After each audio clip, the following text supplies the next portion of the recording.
Assalamu alaikum, everyone.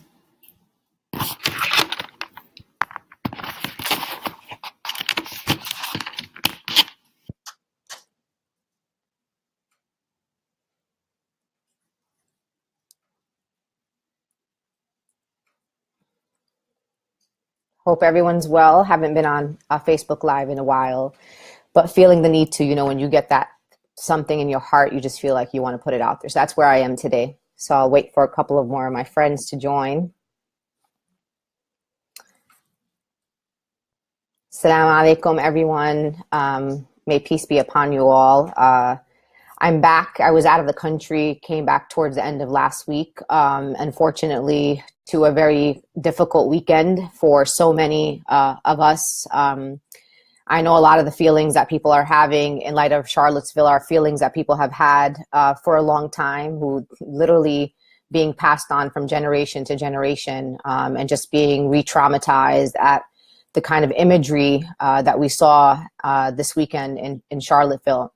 And I want to be really clear, because I see a lot of people online talking about, white supremacy and ending white supremacy. And it was something that people really were saying, for at least in my organizing life of about 17 years, people used to think it was a radical idea for us to start out by saying that all of the work that we are doing is rooted in the foundation, which is ending white supremacy. White supremacy has always been at the core of all the kind of injustice that many communities suffer from in this country. So whether you're a criminal justice reform activist, whether you're working on economic justice, whether you're working on access to healthcare, whatever the issue is that we have worked on, immigration, immigrant rights, at the end of it, it comes from a place of communities of color, in particular, marginalized communities having to prove their humanity and to be treated with dignity and respect. And the ill of a lot of the issues that we work on really comes back to white supremacy. So I'm actually call me crazy, but I'm actually feeling really optimistic that it seems in the past few days that people are talking about white supremacy in a way that I've never seen in such a mainstream way. Literally everywhere talking, I mean, people on national television, pundits, people writing about white supremacy, really calling it what it is. And I remember when I was at the 20th anniversary of the Million Man March, that was my commentary. I said that the very people who justify the murders of unarmed Black people across this country by law enforcement are the same people who want to deport millions of undocumented immigrants, are the same people who want to take the rights of Muslims away from us. I mean, it's all connected. And what we saw in Charlottesville was really all of the grievances that communities of color in particular and other marginalized communities, including Jewish communities, have been talking about for a long time.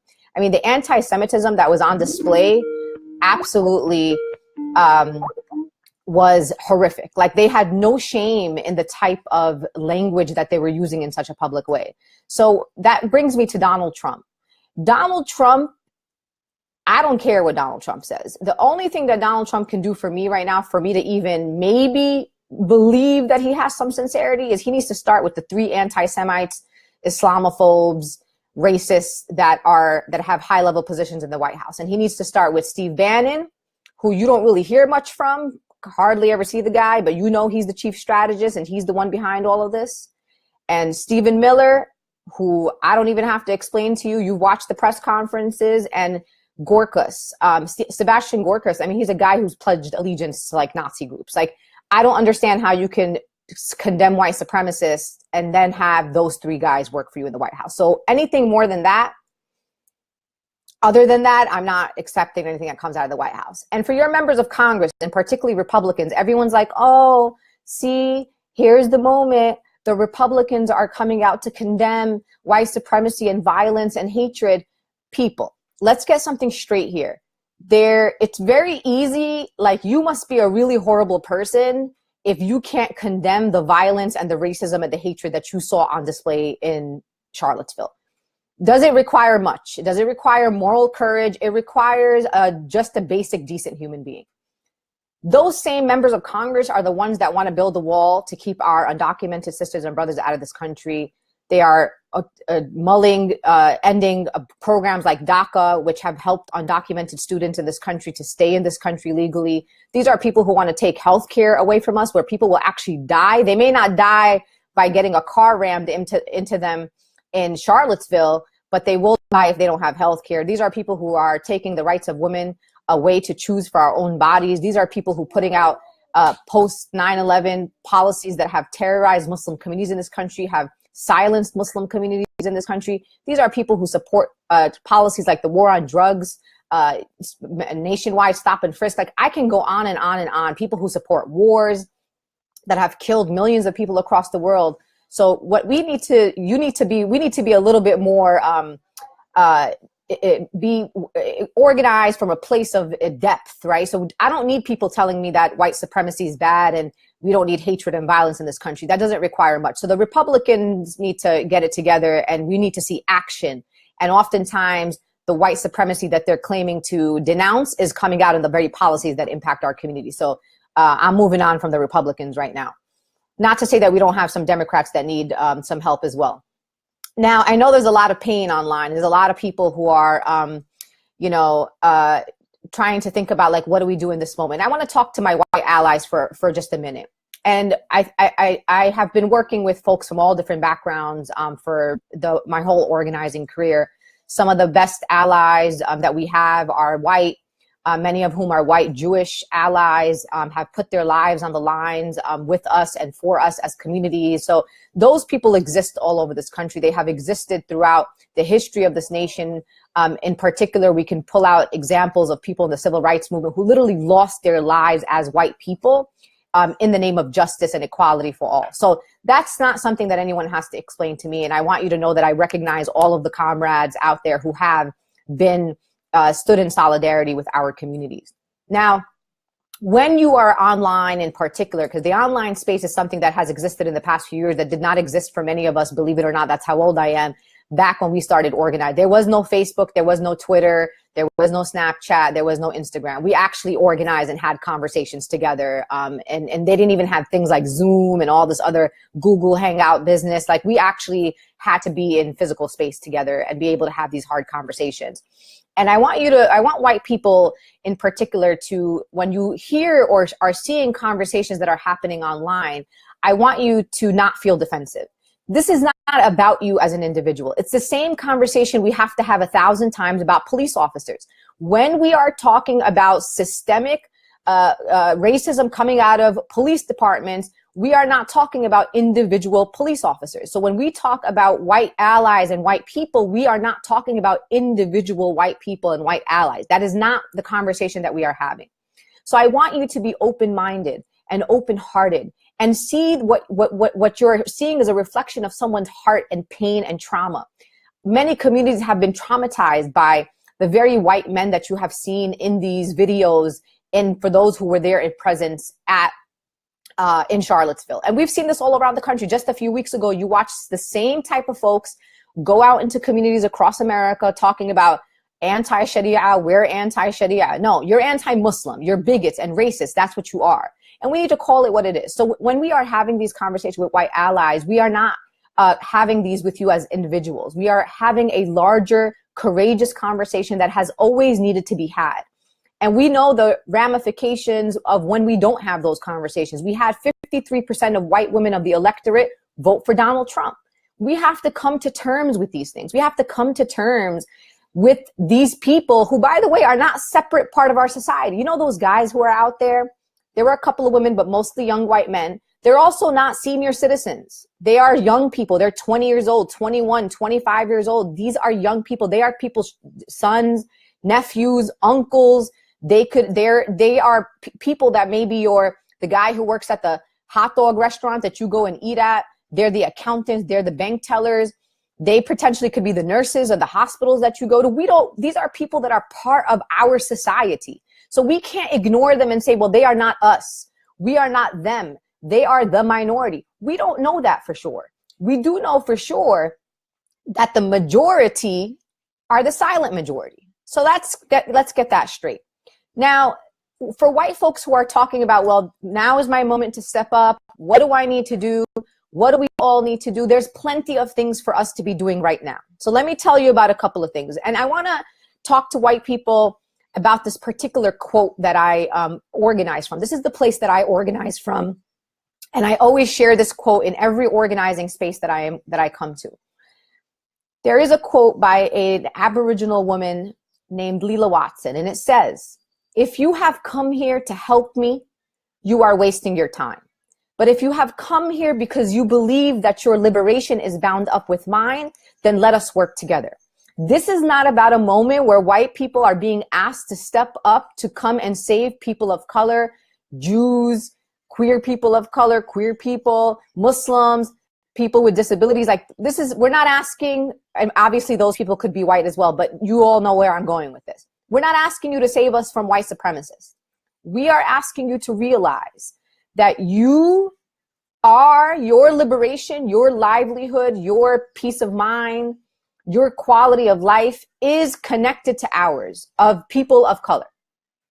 Your liberation is bound up with my liberation. It is the place that I want you to organize. So when you see black people are not free, that means you are not free. If Muslims don't feel free in this country, you are not free in this country. If undocumented people don't feel free in this country, you are not free.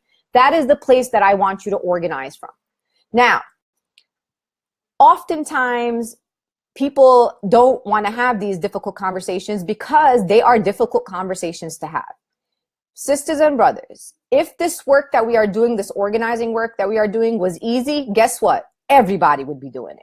Literally, we would have no racism in this country, no bigotry. We would all have access to the same things. We'd all have the same opportunities. We'd all be living. It would be fabulous. But guess what?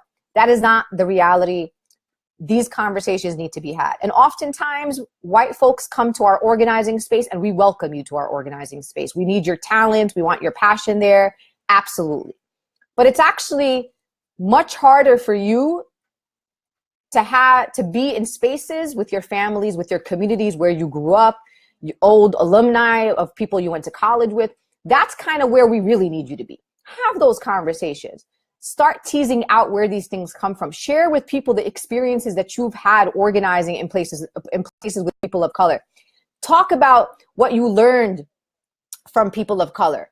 Talk to your families about the knowledge that you have, the experiences that you've had. And I'm guaranteeing you that hopefully your parents and families love you enough to listen to what you have to say, but you can no longer shy away from these difficult conversations.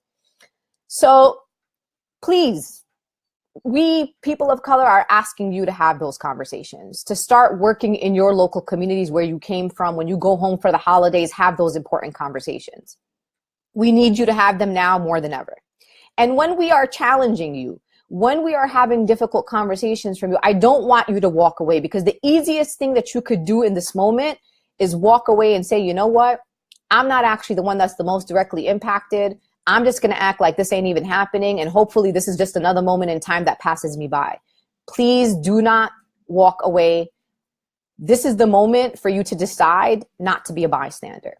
And you know, and I can name many examples in the past where people chose in this country to be bystanders and really horrible things happened to people. And we could take it all the way back. This is our moment. Now, people say, okay, Linda, I'm with you on this. I get what you're saying. I want to work. I'm ready. I am passionate. What I saw in Charlottesville really fired me up, and I want to do stuff. Here are some things that everybody can do.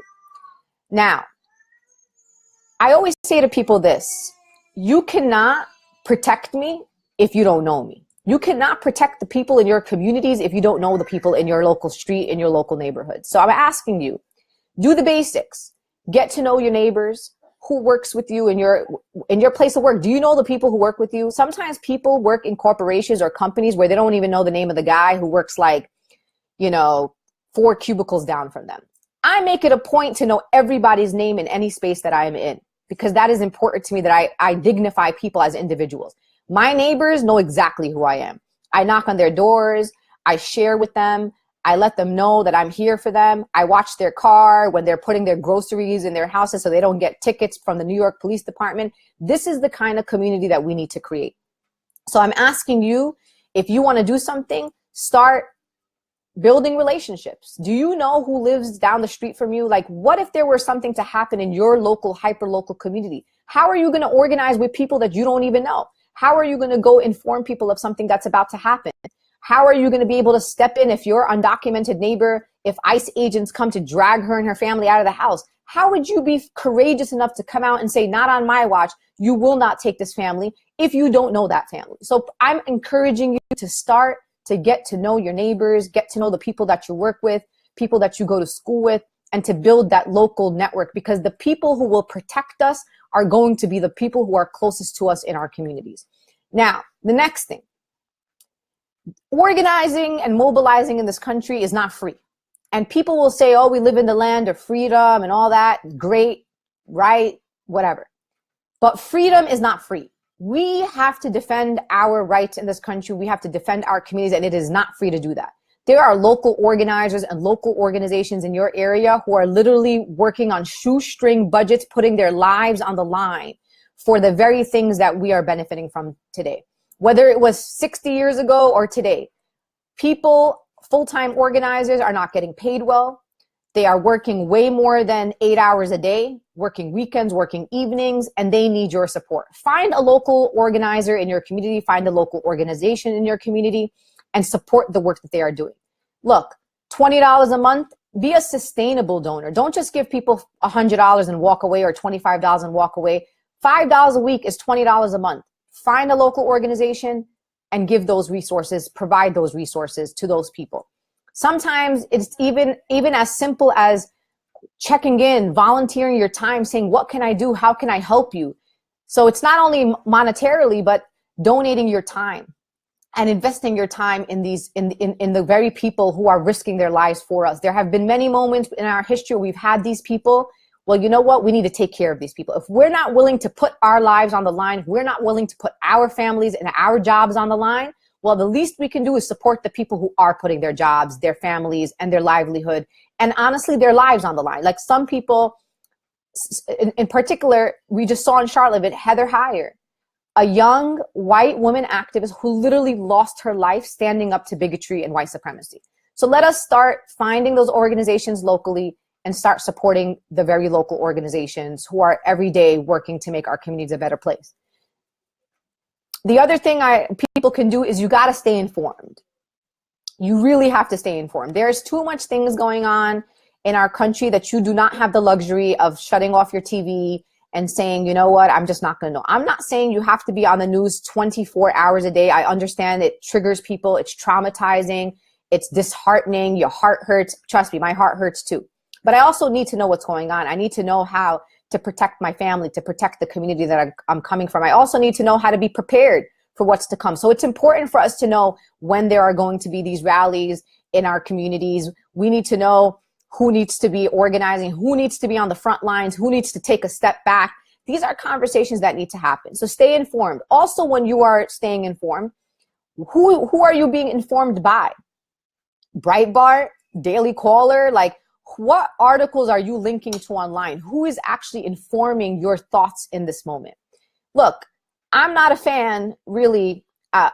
For me personally, the way I like to follow news, I like to follow news from local organizers on the ground. When Charlottesville was happening, I wanted to follow local folks who were on the ground in Charlottesville. When Ferguson was happening, I didn't need the media to tell me what was happening in Ferguson. I was following Ferguson organizers on the ground and watching what was happening through their eyes, because that's how you will know what's happening. There are organizers online from across this country. There are people who have commentary, insight, people who are from think tanks, people who are organizers, people who are experts in these areas that are bringing us real-time news. I'm not saying not to watch, quote, mainstream media.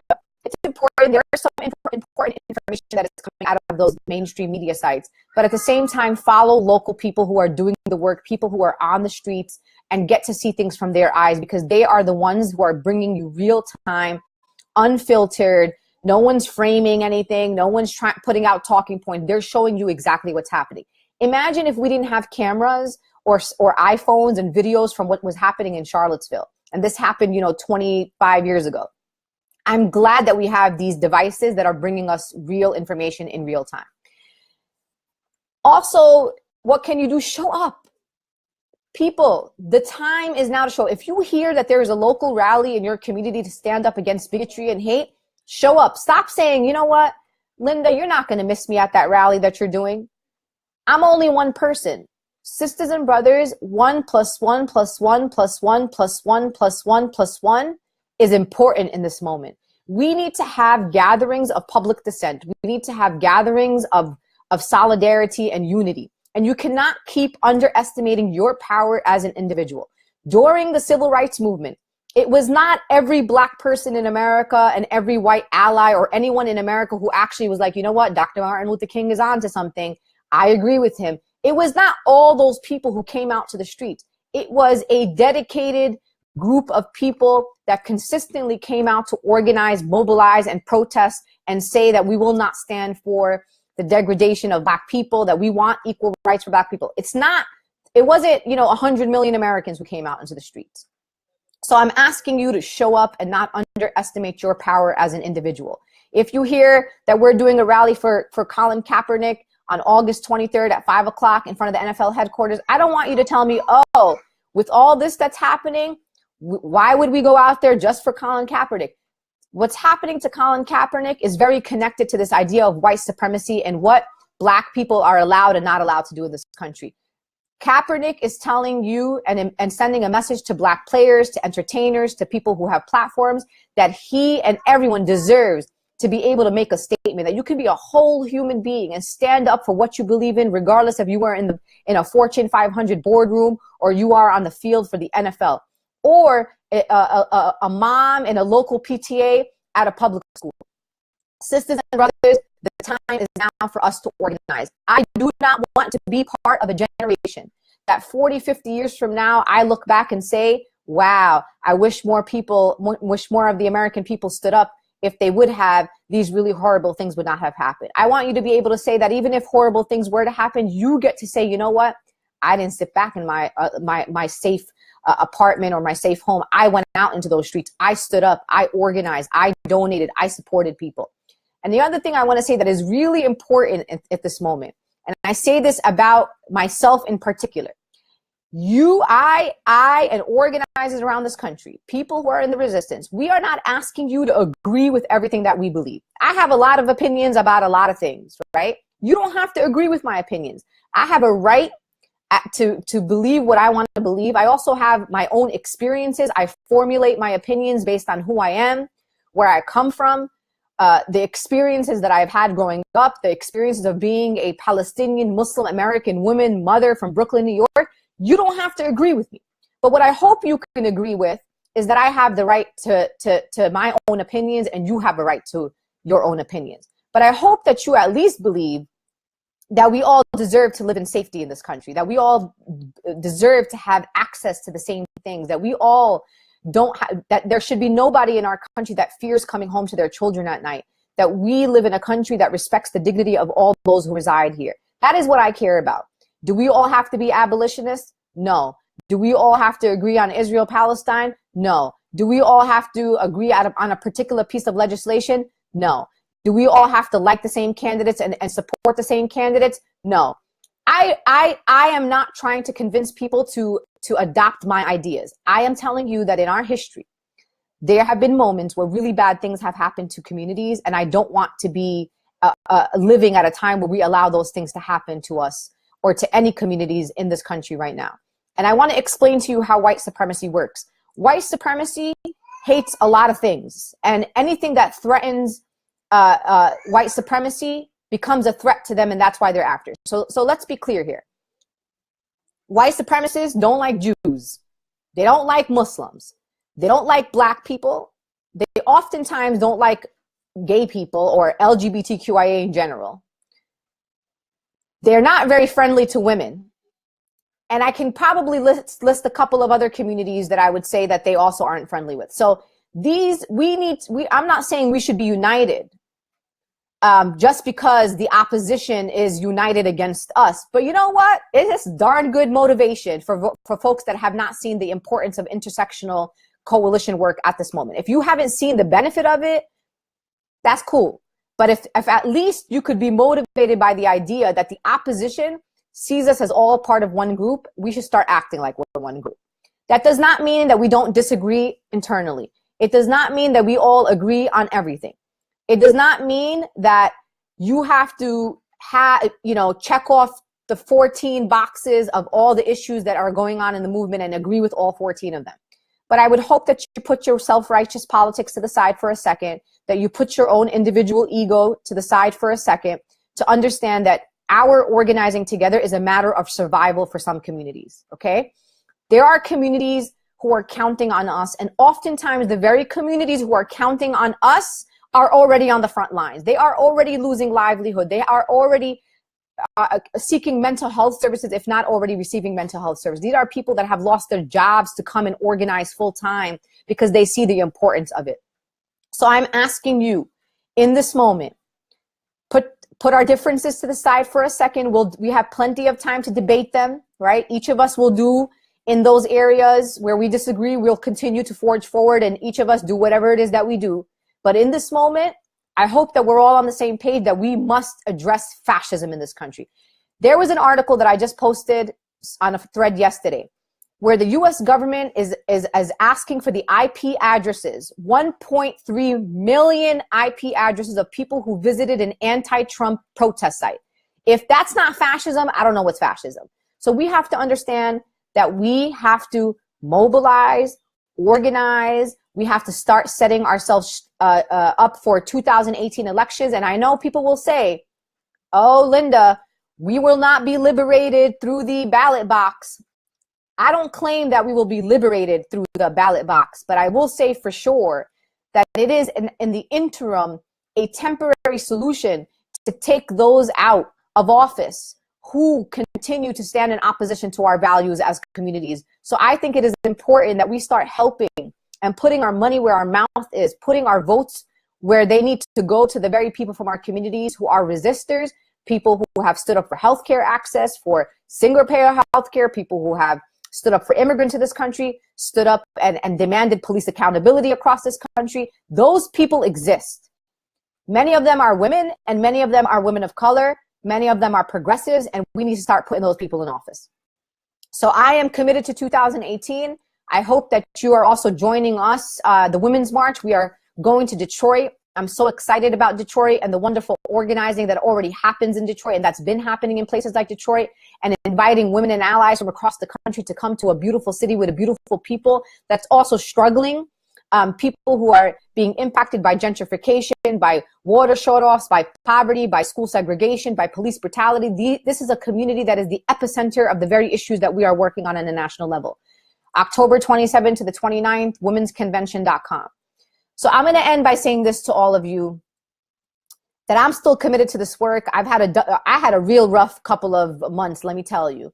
And if I can, if myself and people like Tamika Mallory and Carmen and other people who've been under attack, and Black Lives Matter leaders who have been under threat and under attack, where we literally travel with detail in certain situations, if we can still be out here and do this work, if we can still find the moral courage to stand up for the communities that we come from and the people that we love, you could definitely participate in some kind of way. There is no sitting on the sidelines. I will tell you now, and we've heard many revered leaders in the past, if you are neutral in moments like these, then you have, by default, taken the side of the oppressors. There's no other way about it right now. You can no longer close the blinds of your kitchen window and act like you don't see what's happening around us in this world. So I am going to also provide 2 resources to you. For the white folks who I have challenged to have these difficult conversations amongst your families, in your communities, which, by the way, I have had to have as an Arab American within the Muslim community, about intra-community racism. Like, racism is not exclusive to white people, right? I'm just letting you know that right now. But they are difficult conversations to have. You have Safety Pin Box, that's led by Leslie Mack and Marissa. Go to their Facebook page, subscribe, learn from women of color. These people are providing really important information and toolkits. You can go to thewomensmarch.com. We have a section on what we call courageous conversations, a toolkit to have these courageous conversations. Those are critical to the work that we're doing right now. So I just want to say thank you. We are in this together. I mean, look, it's hard, it's difficult out there, but I'm optimistic. Like, we are the majority. Like, we are way more than they are. We are people like us who value life, who value equality and justice for all people. We are more than them. They may be louder than us, and that's the challenge. The question is, will the majority, which is us, be louder than the minority? And that is on you, because I'm being as loud as I can. And organizers around this country and activists around this country are being as loud as they can. The question is, will you join us? And will you also add your voice, add your feet to the streets? Will you add your money to the organizations that need you most in this moment? So looking forward to seeing you out in the streets. We will win together. Winning is inevitable, in my opinion. I always say to people, you know what? I may not see the real win-win in my lifetime, but at least I know that I'm working towards the day that there will be a generation that will say we won, because there were organizers and activists and people that were living in 2017 and 2018 and 2019 that were courageous, that stood on these front lines and were willing to put their lives on the line for justice and equality for all people. I love you all. I'm out here. You're out here. We're going to be out here together. And you know what? We are going to win. Thank you so much.